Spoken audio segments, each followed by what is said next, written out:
बिस्मिल्लाहिर्रहमानिर्रहीम। नबी पाक सल्लल्लाहु अलैहि वसल्लम पर और आपकी आले पाक पर लाखों करोड़ों दरूद सलाम। अस्सलामु अलैकुम नाजरीन, मैं हूँ आपका मेज़बान मुबारक अली। नाजरीन, आज का कुछ टॉपिक जो है अजीबो गरीब है, नहायत ही शर्मिंदगी के साथ उसको मैं बयान करने जा रहा हूँ। मुझ में हिम्मत नहीं है कि मैं किस तरह से इस टॉपिक को आपके सामने रख सकूं, पेश कर सकूं। इस मुल्क पाकिस्तान में, इस इस्लामी जमहूरिया पाकिस्तान में एक ऐसी यूनिवर्सिटी है जिसका नाम कॉम सेट्स है। उस अभी उस यूनिवर्सिटी में पेपर हुए और एक पेपर में एक क्वेश्चन आया कि जो बहन भाई हैं वो आपस में नाजेबा ताल्लुकात कायम कर सकते हैं, जो कुंडम है उसको भी इस्तेमाल कर सकते हैं। ये हमारे जो यूनिवर्सिटी है, जो हमारे तालीमी अदारे हैं, उनका ये लेवल है इस मुल्क पाकिस्तान में। नाज़रीन, जो जितने भी तालीमी अदारे उनका कुछ मकसद होता है। शायद ये मकसद इस तरह का कुछ होता है कि आप इस्लामी जमहूरिया में रहते हुए जो मर्जी या कर सकते हैं, और जो असातिज़ा इकराम होते हैं वो तो इस तरह की चीज़ों से रोकते हैं, लेकिन असातिज़ा इकराम कहते हैं कि आपको इजाज़त है, आप हमारी तरफ से फ्री हैं, आपको ये हमारी तरफ से तालीम दी जाती है कि आप फ्री होकर आज़ादाना तौर पर इस तरह का काम कर सकते हैं। अफसोस, सत अफसोस, कुछ समझ नहीं आ रही कि मैं क्या कहूँ। इस हवाले से गुफ्तगू करने के लिए मेरे साथ मौजूद है एंकर पर्सन अली हसन बलोच जी। अस्सलाम वालेकुम। वालेकुम अस्सलाम। अली हसन साहब, इस हवाले से सोशल मीडिया पर ये खबरें गर्दिश कर रही हैं। यूनिवर्सिटी का नाम कॉम सेट्स है और पेपर में ये एक क्वेश्चन आया है कि आप और जो बहन भाई हैं आपस में नाजेबा ताल्लुकात कायम कर सकते हैं, लेकिन जो यूनिवर्सिटीज़ होती हैं, तालीमी अदारे, तो उनका मकसद कुछ और होता है।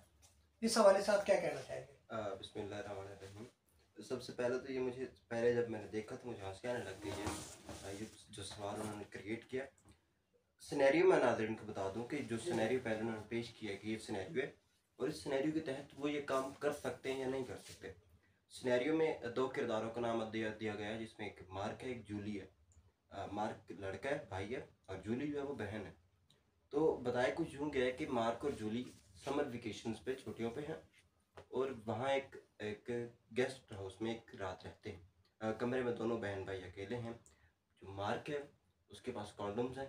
जो जूली है उसने बर्थ ब्रेकिंग पायल्स, यानी कि बच्चे ना होने वाली या स्टाते हमल की गोलियां लेके रखी हुई हैं, खाई हुई हैं। तो अब इस सिनेरियो में उन्होंने पूछा है कि ये जो आपस में दोनों बहन भाई हैं, क्या ये नाजायज़ ताल्लुकात आपस में क्रिएट कर सकते हैं या नहीं कर सकते। ये सवाल पूछा कहाँ गया है? कॉमसेट्स यूनिवर्सिटी में। और कॉमसेट्स यूनिवर्सिटी कहाँ है? इस्लामी जमहूरिया पाकिस्तान में, जिसकी बुनियाद ला इलाहा इल्लल्लाह मोहम्मद रसूलुल्लाह के कलमे पर रखी गई है। पाकिस्तान दुनिया का वो वाहिद मुल्क है जिसमें जो इस्लामी नज़रियाती बुनियादों पर बनाया गया है और आज तक इस्लामी नज़रियाती बुनियादों पर खड़ा है। और जो सबसे पहले एटमी मुमलिकत इस्लामी बना वो पाकिस्तान था। अब हम दूसरी तरफ आते हैं कि ये सवाल बनाया किसने है और क्यों बनाया गया। कॉमसेट यूनिवर्सिटी, ये किस्सा पुराना है सवाल का, लीक अभी हुआ है, लेकिन जो बताया जा रहा है मेरे ज़राए के मुताबिक, ये जो पेपर्स बनाते हैं ये बैरून मुल्क से असातिज़ा इकराम आते हैं, वही पेपर्स बनाते हैं और इनके पेपर बनाने पे कोई री चेकिंग नहीं होती पेपर की कि कोई सवाल गलत है या सही है। कुछ नहीं होता, सिर्फ बना के वो दे अब देते ये हैं। भी कहा जा रहा है कि जिसने ये क्वेश्चन बनाया है वो आपको विजिटिंग प्रोफेसर था। वही आपको कह रहा हूँ, विजिटिंग प्रोफेसर होते हैं जो पेपर बना के चले जाते हैं। उसको मुअत्तल कर दिए गए। उसको मुअत्तल करने की कोई ज़रूरत ही नहीं है, वो चला गया। अगले साल जब पेपर होंगे तभी आएगा। और जो अब तालिब इल्म थे जिन्होंने पेपर दिया वो काफ़ी हैरान और परेशान हुए। मेरे कुछ दोस्त हैं जो कॉमसेट्स में पढ़ते हैं, जिन्होंने इस पेपर से गुजरे हैं, वो कह रहे हैं हमें कुछ समझ ही नहीं आई उस वक्त कि हमें क्या लिखना चाहिए या क्या नहीं लिखना चाहिए। हम लिखते हैं तो भी फंसते हैं, नहीं लिखते हैं तो भी फंसते हैं। एक दरमियाने सिचुएशन में रह गए थे। और दूसरी बात मैं करना चाहूँगा कि पाकिस्तान में इस तरह के सवालात, इस तरह की यूनिवर्सिटीज़ को अगर हम देखते हैं तो क्या एक मिनी कोर्ट मैं कहता हूँ यूनिवर्सिटीज़ को, जो मैं कहता हूँ लड़कियां बाहर से आती हैं, यूनिवर्सिटी में पढ़ती हैं, खुली आज़ादी उनको मिल जाती है। लड़के बाहर से आते हैं, खुली आज़ादी उनको मिल जाती है। तो देखा देखी, जिस तरह कहते हैं हम खरबूजे को देख कर खरबूजा रंग पकड़ता है, इसी तरह जो है लड़कियां दूसरी लड़कियों को देख के, लड़के दूसरी लड़कों को देख के यूनिवर्सिटी में आजकल पढ़ाई तो बहुत ही कम हो रही है, मुजरे बहुत ज़्यादा हो रहे हैं। और आप हर हफ्ते बाद देखें, वीकेंड में एक जो है कि कोई ना कोई प्रोग्राम मुनक्किद किया हुआ होता है, और कोई कोई कुछ किया होता है, कोई कुछ किया होता है, मुजरे हो रहे होते हैं, पार्टीज हो रही होती हैं। यहाँ पढ़ाइयाँ तो हो नहीं रही भाई। अब यहाँ ये तो सिर्फ यूनिवर्सिटी का एक अहम हिस्सा है ना, ये क्या क्या मुजरे के मुजरे नाम हिस्सा हो ये गया। अब आम हिस्सा समझा जाता है। इसके अलावा बगैर तो कहते यूनिवर्सिटी है ही नहीं। ये खासकर कब इस पाकिस्तान में ऐसे ही समझा जाता है मेरे ख्याल से। क्या बात है सर, पाकिस्तान में मुजरे करवाना तो एक कोई पेपर भी रख लेना मुजरे का यहाँ पे। वो आखिरी पेपर भी आ जाएगा, इस अच्छा, नाम वजह क्यों से नहीं? आप परेशान ना हो, क्योंकि इस पाकिस्तान में अब वो कुछ हो रहा है जो हमारी जो अक्ल है वो दंग रह जाती है। और दूसरी बात यह है कि ये सवालात इस तरह के हुकूमत को नोटिस लेना चाहिए। कम अज़ कम मैं चाहता हूँ कि इतना तो सज़ा उस यूनिवर्सिटी को देनी चाहिए कि इसको इतनी सज़ा मिले कि वो आइंदा के बाद इस तरह के अंग्रेज़ आके क्यों पेपर बना के जाते हैं हमारे हमारे बच्चों को। एक जो है, हमारे निसाब पे किसने कब्जा किया हुआ है, हमारे निसाब को। वो ये एक आला हमारा, एक मुसलमानों की एक बहुत पुरानी जो शाहकार माजी गुजरा है, उसको हम क्यों नहीं पढ़ा पा रहे हैं। उसको हम ये क्यों नहीं बता पा रहे हैं कि उसामा बिन लादेन कौन था। हम ये क्यों नहीं पढ़ा पा रहे हैं मोहम्मद बिन कासिम कौन था। हम ये क्यों नहीं पढ़ा पा रहे तारिक बिन ज़ियाद कौन था। हम ये क्यों नहीं पढ़ा पा रहे कि खालिद बिन वलीद कौन था। हम ये क्यों नहीं पढ़ा पा रहे उमर बिन खत्ताब कौन था, अली बिन अबू तालिब कौन था, उस्मान गनी कौन था, अबू बकर सिद्दीक कौन था। क्यों नहीं पढ़ा पा रहे हैं। हम क्यों अंग्रेज़ों की रिवायत को बार बार सामने लेके आते कि रंजीत सिंह ने ये कर दिया, कॉर्नेल्स ये कर दिया, ये कर दिया। हमारे अपने इंसाफ को देखा जाए, हमारे अपने मादे के इंसाफ को देखा जाए, तो अंग्रेज़ जो हैं उन्होंने हमसे सीख की इतनी तरक्की की है। हम क्यों उनके पैरवी, अंग्रेज़ों की पैरवी कर रहे हैं। हम अपने क्यों मुसलमानों की किताबें नहीं पढ़ रहे हैं। हमारे निसाब पे आजकल कब्जा किया जा चुका है, हमारे मुल्क पे कब्जा किया जा चुका है। हम कहाँ खड़े हैं बहसीयत कौम, अगर हम खुद को देखें तो हम कहाँ खड़े हैं। अली भाई, आप इस हवाले से बताइएगा कि ये जो आजकल पाकिस्तान में हो रहा है पॉलिटिकल, जो पाकिस्तान की सियासी सरगर्मी, उसको तो आप एक साइड पे रहने दें। सियासतदान जो, उनको बस यही पता है कि करप्शन केसेस, ठीक है, नैब ऑर्डिनेंस है, ऑडियो लीक्स है, वीडियो लीक्स है और दीगर केसेस हैं, आप उसको एक साइड पे रहने दें।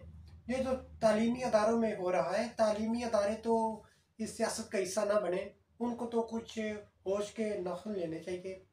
इस हवाले सर से ये सर इससे कैसे सर छुटकारा सर ये हासिल किया जा तालीमी सकता है? इदारे ना कहीं नहीं, आप इन्हें फैक्ट्रियाँ कहें, आप इन्हें वर्कर्स कहें। ये जो स्टूडेंट्स होते हैं, या स्टूडेंट्स नहीं होते, ये इनके वर्कर होते हैं। ये जहाँ से जाते हैं अपने दोस्तों को कहते हैं कि ये हमारी यूनिवर्सिटी में आओ, ये जहाँ ये काम हो रहा है, ये काम हो रहा है। दूसरे लोग आते हैं। मेरे एक प्रोफेसर साहब से बात हुई थी, उनसे मैंने पूछा कि यार आपका जो कॉलेज है, माशाल्लाह हमारे ज़िला में सबसे बेहतरीन कॉलेज वो है। पढ़ाई के हिसाब से तो मुझे नहीं पता, अलबत्ता जो पूरे विहाड़ी के तलबा हैं हमारे ज़िला के, उसमें से तकरीबन 75% उसका कॉलेज में जाते हैं। मैंने पूछा सर आप कॉलेज क्या है, क्या इस तरह किस तरह आपने एक मेंटेन रखा हुआ है। वो कहते हैं कि हम यूँ करते हैं, हमने इसको एज अ फैक्ट्री लिया हुआ है, एज अ इंस्टीट्यूट। हमने कॉलेज इंस्टीट्यूट लिया ही नहीं है, इनसे तालीमी इदारे के तौर पे हमने लिए उन्हें। हम जब पेपर होते हैं, हम कुछ पैसे निगरान को दे देते हैं, कुछ पैसे चेकर को देते हैं। वो हमारे 3 से 4 बच्चे टॉप पे करवा देता है। और जब उनको पता लगता है कि हम टॉप पे हैं, टॉप 3 पोजीशन हमारी हैं, तो लोग खुद ब खुद हमारे कॉलेज में आने लग जाते हैं। हमारे मिसाल के तौर पे 1.5 लाख 3 बच्चों पे लगा है, तो हमारे पीछे से 25 लाख हमें मुनाफा आ जाता है, वो जब नए एडमिशन करवाते हैं। तो इन्होंने तो सारे तालीमी इदारों को इन्होंने फैक्ट्रियाँ बना के रखा हुआ है। जो तालिब इल्म है उन्होंने उनको वर्कर बना के रखा हुआ है। और ये काम हो रहा है पाकिस्तान में। पढ़ाई तो कोई नहीं हो रही, पढ़ाई तो हो नहीं चाहिए, हो ही नहीं रही। कब से कब पढ़ाया जा रहा है पाकिस्तान में, कुछ नहीं पढ़ाया जा रहा है।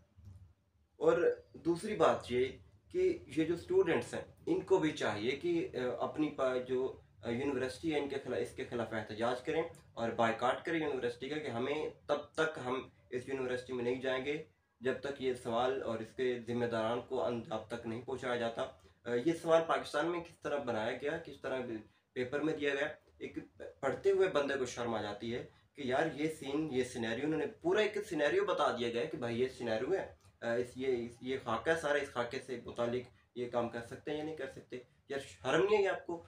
उन लोगों को शर्म नहीं आई बनाते हुए जो मुसलमानों के पेपर इस तरह के बना रहे हैं? और फिर हमारे जो उस यूनिवर्सिटी के चांसलर थे, उस यूनिवर्सिटी के टीचर थे जिन्होंने पेपर मंजूर किया है, उनको शर्म नहीं आई? क्या वो गुलाम हो चुके हैं? वो एक सवाल नहीं कटवा सकते थे? खुदा का खौफ करना चाहिए ये यार अली भाई आपको, कम आपका अज कम। बहुत शुक्रिया कि आपने अपना वक्त दिया। ये नाज़रीन, आपने अली भाई की गुफ्तगू सुनी है। ये पाकिस्तान में हो रहा है और जो टीचर्स हैं वो तो सोए हुए हैं। उन्होंने इस सोई हुई कौम को जगाना था। वो जो उनके अपने ज़ाती फ़राइज़ हैं वो उनको फरामोश कर चुके हैं और हुकूमत को इस हवाले से कुछ सोचना चाहिए। उनको कुछ होश के नाखन लेना चाहिए। अगर पाकिस्तान में इस तरह की यूनिवर्सिटीज़ में हो रहा है ये डांस भी, सर उनको पहले करप्शन के केसेस माफ करवा लेने दें, फिर शायद जाग जाएं और कुछ कर लें। वो तो हमारे उन्होंने तालीमी जागने नहीं इदारों है। के लिए भी। करप्शन केसेस हैं वो कभी भी इस हवाले से ख़त्म नहीं करेंगे, क्योंकि उनको तो अपने पेट के लाले पड़े हुए, अवाम भूखी मरती है मर जाए, अवाम ऐसा कुछ करती है कर जाए। अगर यूनिवर्सिटीज़ में ऐसा हो रहा है तो होता जाए, उनको क्या लेना देना है। उनके तो जो बाल बच्चे हैं वो दूसरे कंट्रीज में पढ़ रहे हैं।